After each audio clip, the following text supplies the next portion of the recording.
Hey guys, welcome back to this Sensu Pop channel for another video. This time I'm gonna start a new series, and this series is called Sensu Pop Top 5. And so for every single video that I'm gonna make, I'm gonna pick a theme, or maybe I can put it out as a poll. You guys could pick, and then I will pick the top 5, and then we're gonna talk about this. So we're gonna start the series with something very endearing to my heart. I really love a well-designed card. So this particular one, it's gonna be, maybe the title is gonna change a little bit. I usually think of the title after I record the video, and so it's gonna be something along the line of very well-designed leader cards that age very well. I know that's a very mouthful, but we're gonna do a top 5 on it. So what is the criteria? So the criteria is this, that it has to be an old leader, so preferably before set 4. Now on the making of this video, we are in upcoming set 10, so we are like half a set ago, that they are still very relevant. They're still playable now, so they are way ahead of its curve when it was designed, and they're so well designed that right now you can still see people playing them, and we're gonna pick them out and talk about them and maybe why they are so good. Alright, so that's it. I hope you're ready. I'm ready.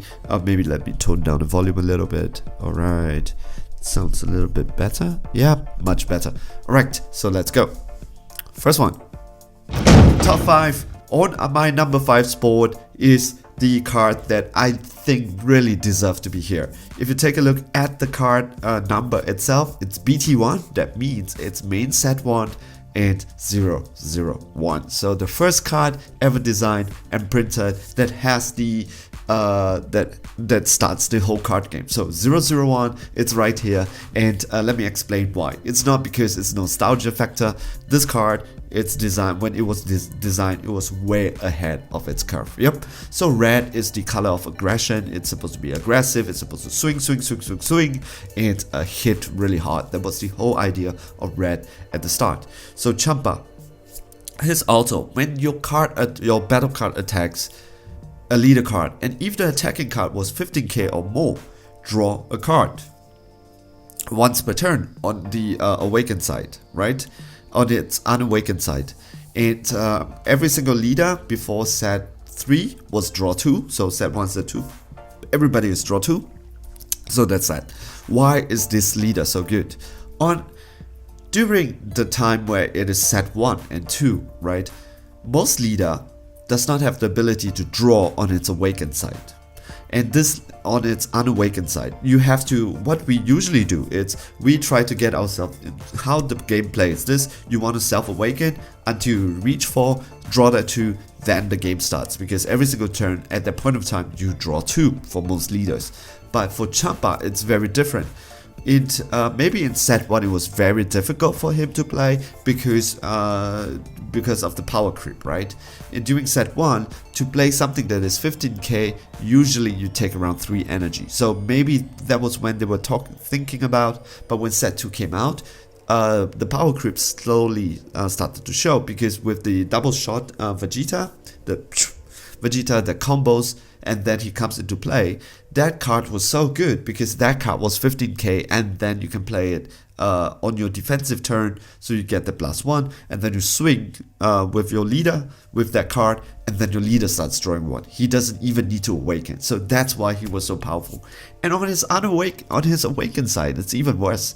When this card attacks, you get to draw 1, place 1 card from your hands in the drop area. You get to choose this card or any battle card, and it gains double strike for the duration of a turn. Now with us having more dual attack, triple attack cards, this card became so good. This card pairs with the full triple attack full that you play for 4, that overwhelms for 7. It's just amazing because you get the overwhelms for 8, I think.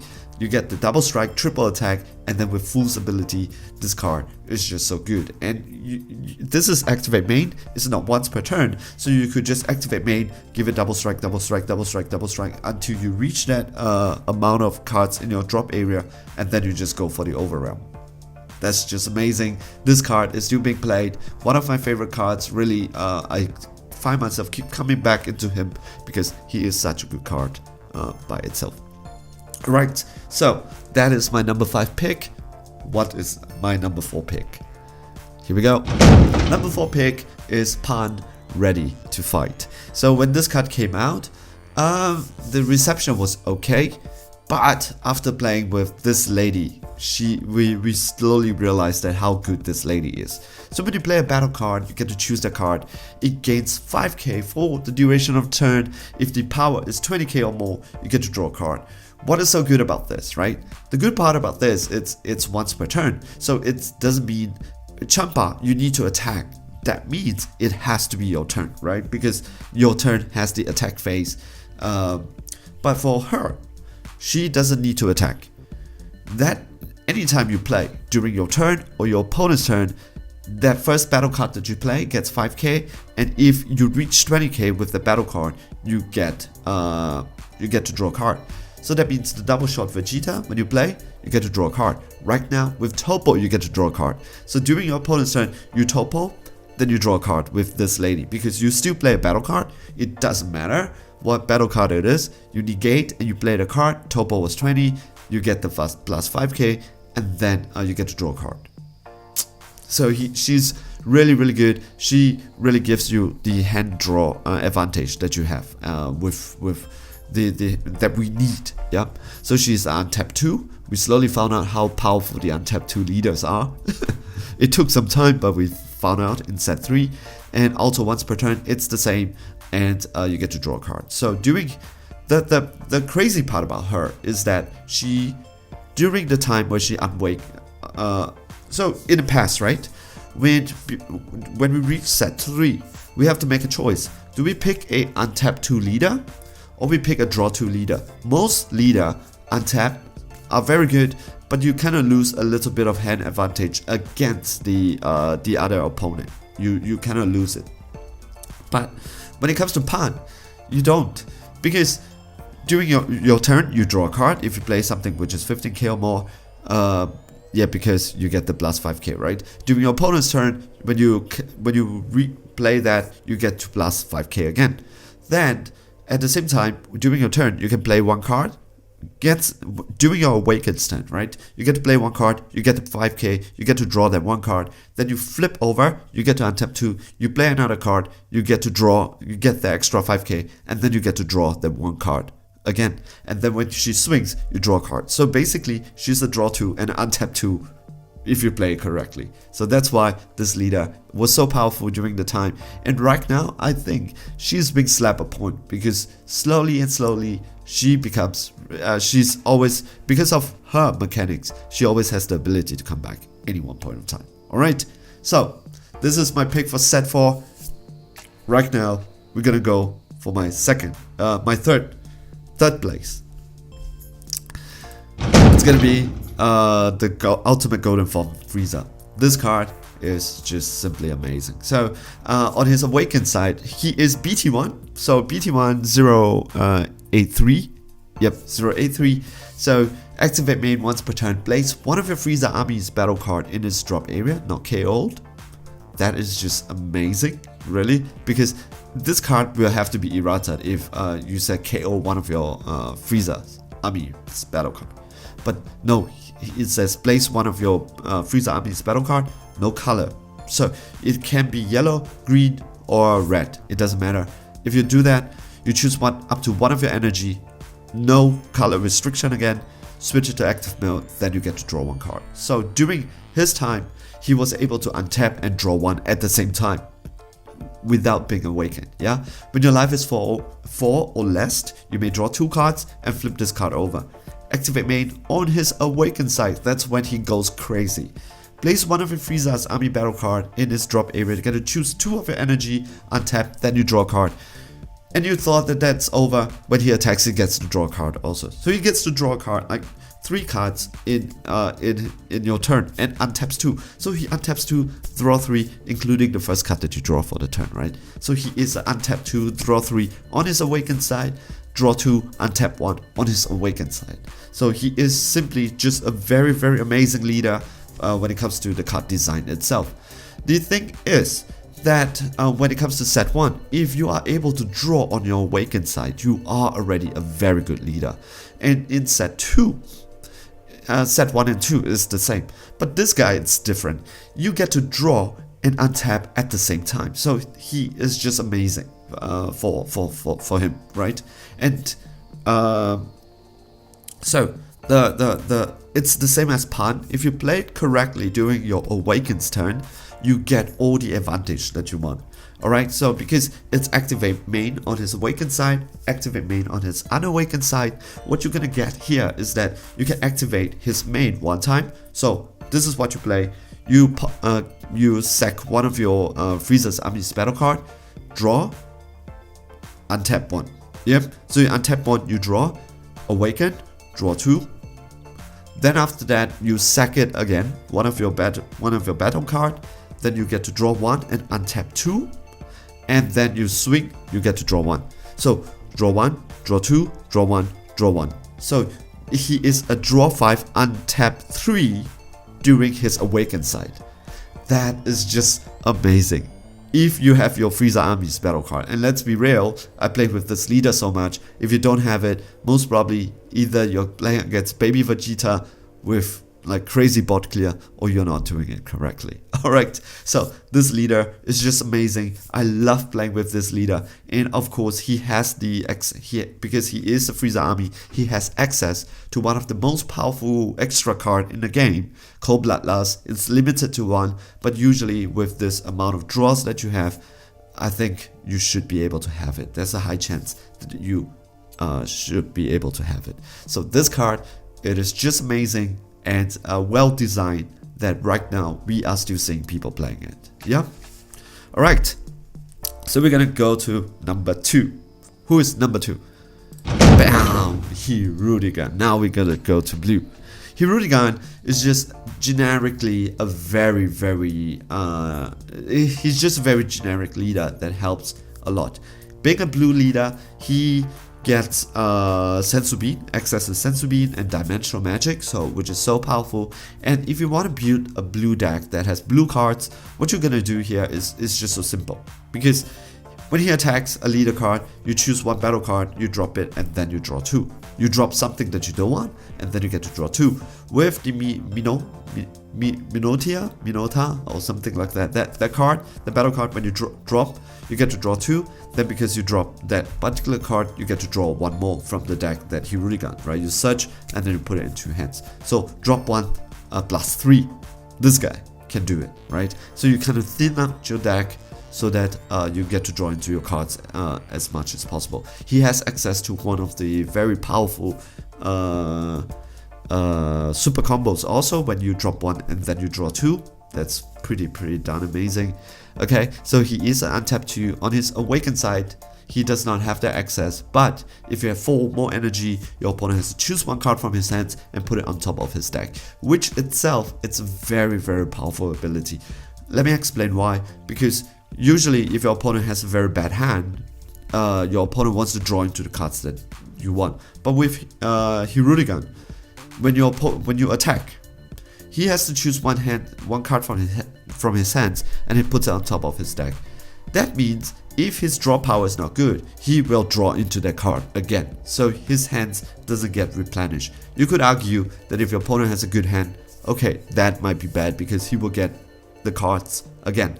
But during that turn, you get to deprive him of a 1 good card that he needs in his hands, and then he gets to draw into that card again. So most of the time, it's pretty good because it prevents you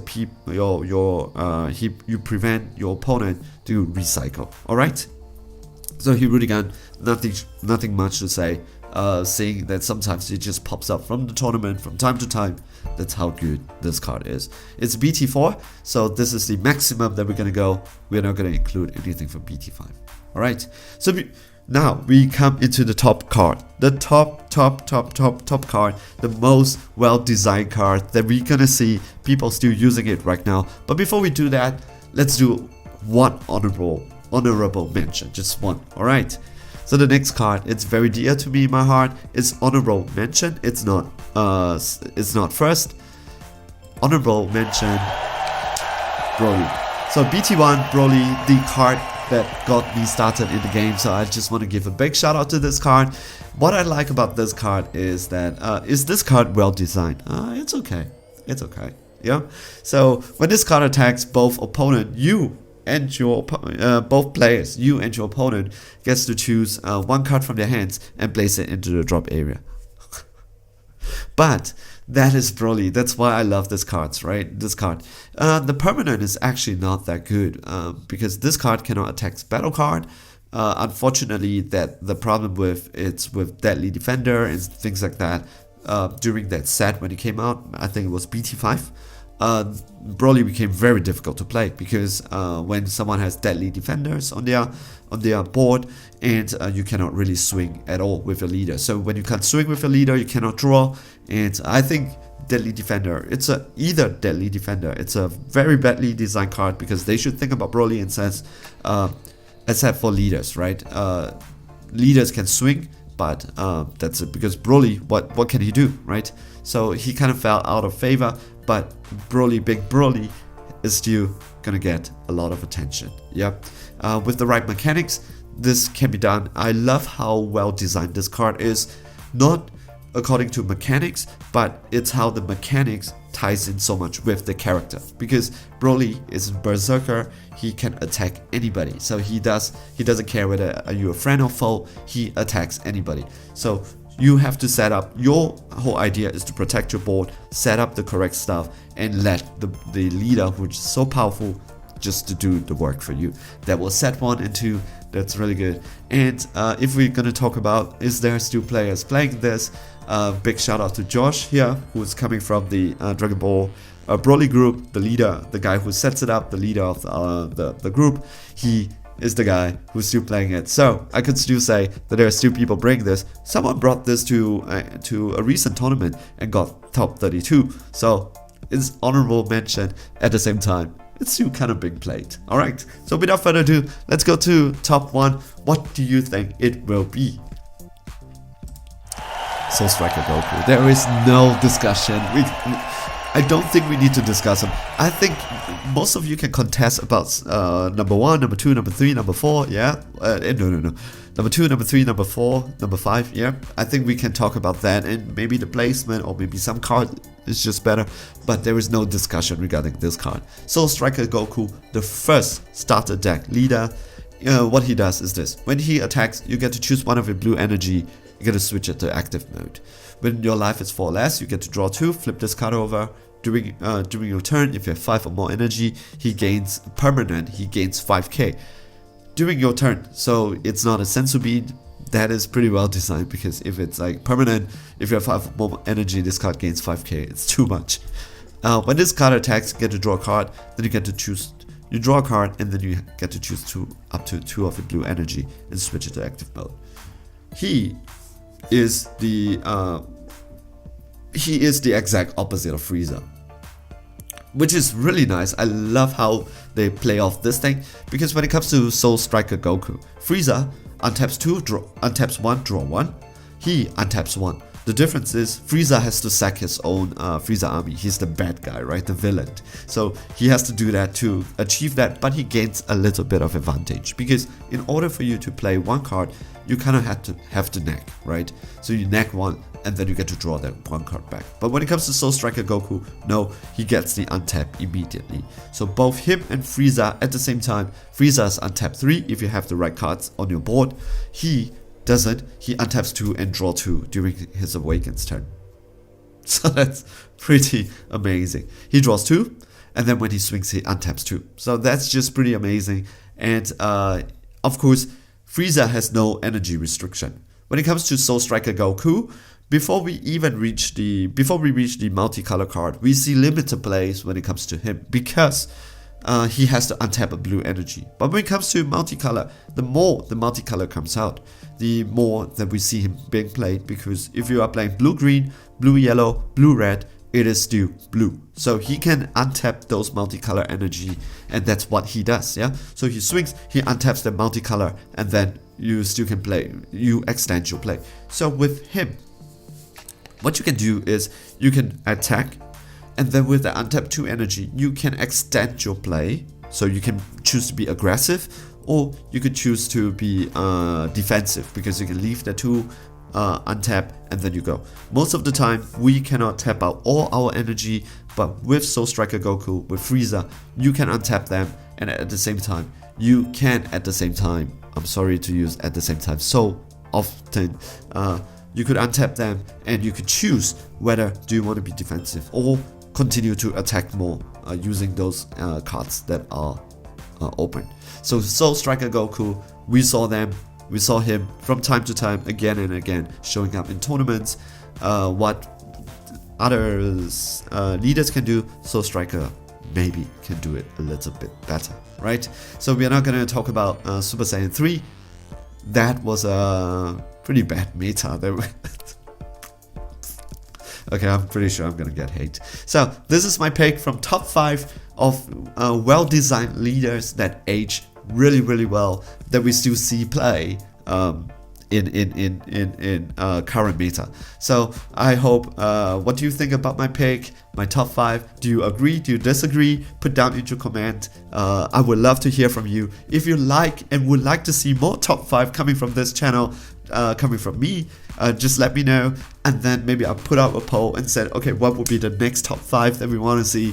I have some ideas that I want to do. So for example, top 5 like underappreciated cards and things like that. There is just so much things, or top 5 leaders that can do a little bit of that could need a reboot or something, you know, that type of things. So let's talk about this. Let me know, leave me a like, give me a subscribe. I'll appreciate it. See you guys in the next video. All right, stay safe, guys.